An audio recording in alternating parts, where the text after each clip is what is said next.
హరప్పా సంస్కృతి. 1.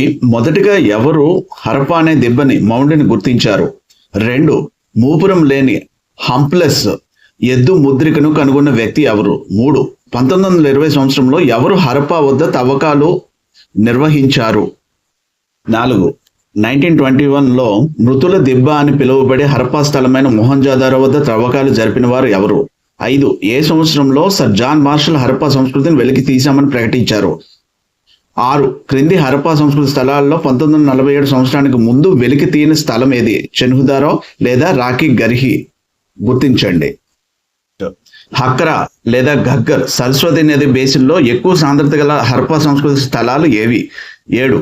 హరప్పా సంస్కృతి స్థలాల్లో విస్తీర్ణంలో అతిపెద్ద స్థలం ఏది? 8. హరప్పా సంస్కృతి ఏ దేశాల్లో విస్తరించి ఉంది?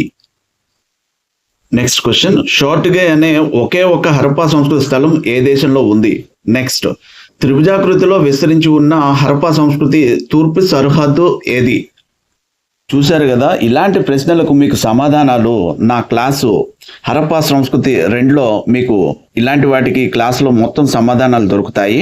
క్లాస్ చూడండి, క్రింది వీడియో లింక్ని ఇస్తున్నాను.